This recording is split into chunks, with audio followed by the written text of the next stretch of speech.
Halo Bedikers. Akhir-akhir ini sedang ramai diberitakan tentang hukuman eksekusi mati. Mungkin kamu masih ingat dengan nama Mary Jane, seorang terpidana hukuman mati yang batal dieksekusi di detik-detik terakhir. Setelah lama tak mendengar namanya, kira-kira seperti apa kondisi Mary Jane sekarang? Berikut kisah hidup dan kabar terbaru Mary Jane yang telah kami rangkum dari berbagai sumber. Mari kita bongkar. 8 orang digiring sejumlah petugas keluar dari lapas Nusa Kambangan 29 April 2015. Kedelapan orang itu merupakan narapidana penyelundupan narkoba jaringan internasional.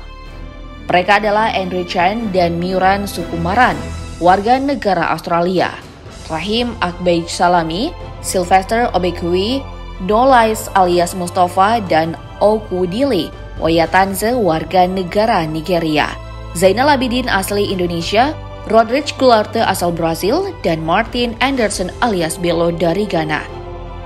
Mereka terjerat kasus narkoba yang berbeda, namun sama-sama divonis pidana mati. Dengan kawalan ketat sipir dan polisi, mereka digiring menuju lapangan tunggal Panaluan di Pulau Nusa Kambangan. Di tempat itu, mereka dihadapkan kepada sejumlah regu tembak dari Brimopolda Jawa Tengah dan dieksekusi mati tepat dini hari. Sebenarnya malam itu bukan hanya para terpidana tersebut yang dieksekusi. Ada orang ke-9 yang harusnya juga ikut, yaitu Mary Jane Pesta Peloso asal Filipina. Ketika terpidana akan dibawa ke tempat eksekusi, tiba-tiba ada perintah agar Mary Jane tetap berada di ruang isolasi LP Nusa Kambangan. Wajah pucat dan hati gelisah terpidana kasus penyelundupan heroin seberat 2,6 kg ini berubah. Ia menangis haru. Hatinya lega setelah dikabari sipir bahwa eksekusi matinya ditunda. Beberapa hari kemudian Mary Jane dibawa kembali ke LP Perempuan kelas 2A Wirogunan, Yogyakarta. Kronologi kasus narkoba senilai 5,2 miliar rupiah Mary Jane dimulai pada awal tahun 2010. Saat itu, Mary mendapatkan tawaran bekerja sebagai pembantu rumah tangga di Malaysia oleh Maria Christina Sergio. Namun setibanya di Malaysia, pekerjaan itu tidak segera didapatkannya. Sebagai ganti tawaran pekerjaan yang dijanjikan itu, Christina meminta Mary Jane pergi ke Yogyakarta. Mary Jane dibekali koper baru dan uang sebanyak $500 Amerika Serikat atau sekitar 7 juta rupiah. Mary Jane ditangkap tak lama setelah menjejakkan kaki di Bandara Adi Sucipto, Yogyakarta pada Minggu 25 April 2010. Ia tiba dari Kuala Lumpur, Malaysia. Langkah ibu dari 2 orang anak ini terhenti ketika 2 petugas bea cukai bandara mendeteksi koper yang dibawanya mencurigakan. Setelah diperiksa, isinya serbuk berwarna coklat muda kekuningan. Setelah dicek memakai alat tes narkoba, serbuk itu adalah narkotika golongan 1 jenis heroin. Setelah disidik polisi, berkas Mary Jane langsung diserahkan ke Kejaksaan Negeri Sleman pada 23 Juni 2010. Mary Jane mulai menjalani persidangan di Pengadilan Negeri Sleman sejak 30 Juni 2010. Ketika ditangkap, Mary Jane tidak mendapatkan fasilitas yang memadai untuk membela diri. Saat dia diinterogasi polisi, Mary tanpa didampingi pengacara dan penerjemah. Padahal saat itu, interogasi dilakukan dengan bahasa Indonesia, sementara Mary Jane hanya bisa berbahasa Tagalog. Di persidangan, pengadilan disebut tidak menggunakan penerjemah berlisensi. Adapun pengacara yang ditunjuk adalah pembela umum yang disediakan polisi. Hingga akhirnya majelis hakim yang diketuai Dahlan dengan hakim anggota Kadarisman Al-Riskandar dan Suratno memberikan putusan vonis pidana mati kepada Mary Jane 11 Oktober 2010. Eksekusi mati Mary Jane dijadwalkan dilakukan 29 April 2015 di Nusa Kambangan. Namun di detik-detik terakhir jelang eksekusi, hukuman mati Mary Jane diurungkan dikarenakan masifnya desakan dari publik, DPR, dan Komnas Perempuan kepada Presiden.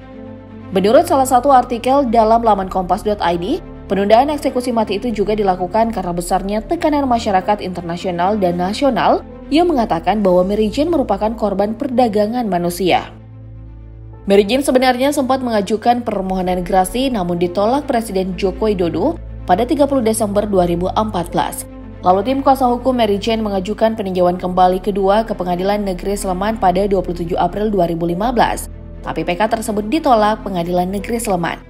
Lantas bagaimana nasib dan kabar terbaru Mary Jane? Pas saya mengetahui bahwa saya itu mendapatkan kasus narkoba itu, saya hancur.